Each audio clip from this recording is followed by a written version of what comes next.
sewa ya, atau ujroh ya, juga harus memenuhi ketentuan. Yang pertama, semua yang bisa dijadikan harga boleh dijadikan sewa. Ya, semua yang bisa dijadikan harga ya, bisa digunakan untuk membayar benda, membayar ketika membeli sesuatu, maka boleh digunakan untuk membayar upah. Gitu. Secara umum boleh. Tetapi apakah boleh dalam suatu akad? Tergantung dalam akad itu apakah dibatasi. Ya, sewanya harus dibayar demikian. Karena itu nanti berkaitan dengan syarat-syarat tertentu.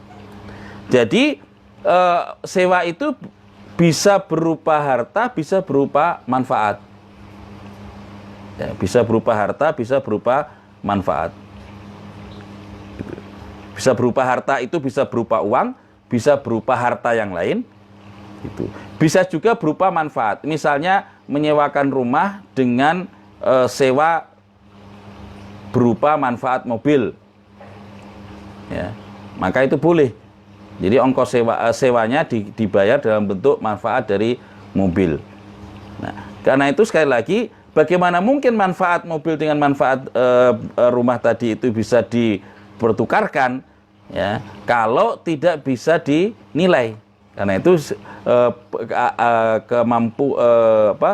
kemampuan atau bisanya manfaat itu dinilai itu menjadi sesuatu yang sangat penting. Karena tanpa itu nanti nggak bisa diperbandingkan ya, antara satu dengan yang lain. Jadi bisa berupa harta, bisa berupa manfaat. Harta itu bisa uang, bisa selain uang.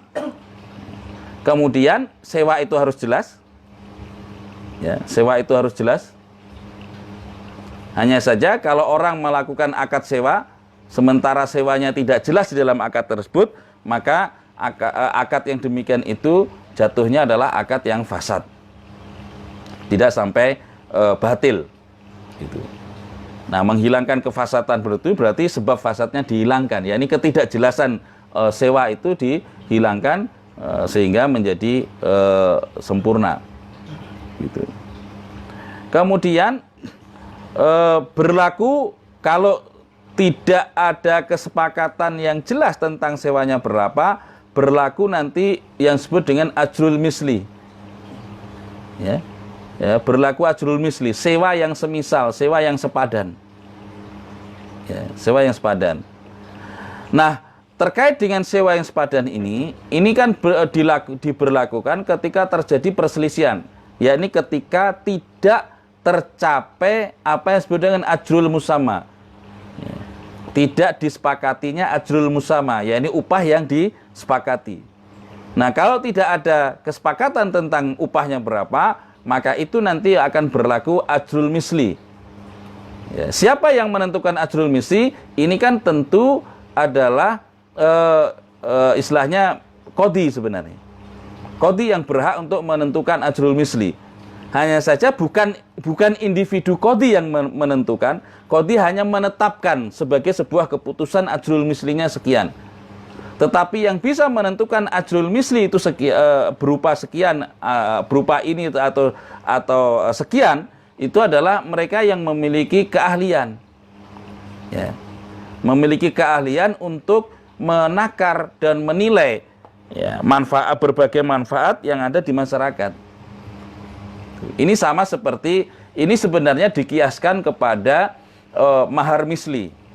Ya, ketika mahar itu tidak disebutkan di dalam akad, kemudian tidak tercapai kesepakatan terkait dengan maharnya berupa apa dan berapa jumlahnya, maka kalau sedemikian nanti kembali diserahkan kepada qadhi, dan qadhi akan menentukan apa yang disebut dengan mahar misli, di mana mahar misli itu qadhi hanya merujuk kepada orang yang ahli untuk menentukan mahar misli. Nah, ketika menentukan mahar misli, orang ahli tersebut akan mempertimbangkan berbagai hal, mempertimbangkan dari ya semisal pengantin perempuan itu, semisal pengantin laki-laki itu, di tempat itu, pada waktu itu. Maka demikian juga dalam menentukan ajrul misli, upah yang sepadan atau sewa yang sepadan ini, nanti akan dipertimbangkan apa manfaatnya, kemudian bagaimana kadar manfaat itu, kemudian di mana terjadinya akad sewa menyewa itu, dan kapan. Karena hal-hal itu akan berpengaruh. Misalnya, sewa rumah, sewa suatu rumah, ya, 5 tahun yang lalu dengan sekarang mungkin sangat berbeda, gitu. Mungkin sangat berbeda. Kemudian bisa juga bentuk rumahnya berbeda, mungkin akan berbeda, atau lokasinya dan sebagainya, tempatnya. Jadi aspek-aspek yang itu akan bisa mempengaruhi nilai dari manfaat itu akan dipertimbangkan semua oleh ahli yang bisa menentukan ajrul misli atau upah yang sepadan atau upah yang semisal itu. Nah, jika ahli tadi sudah mengatakan upahnya yang semisal sekian, maka nanti qadhi akan menetapkan apa yang dikatakan oleh ahli itu sebagai ajrul misli, dan keputusan itu berlaku bagi dua pihak yang bersengketa atau yang berselisih tentang berapa upah yang berlaku atas manfaat yang disewakan itu.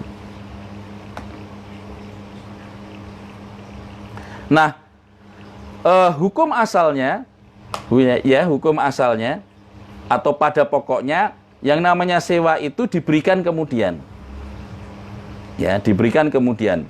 Nanti ini seperti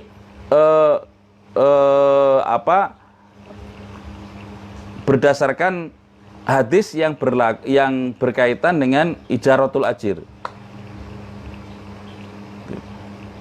Rasul bersabda, barang siapa yang mengontrak seorang ajir, maka dan ajir itu telah memenuhi apa yang menjadi pekerjaannya, maka hendaknya segera diberikan upahnya.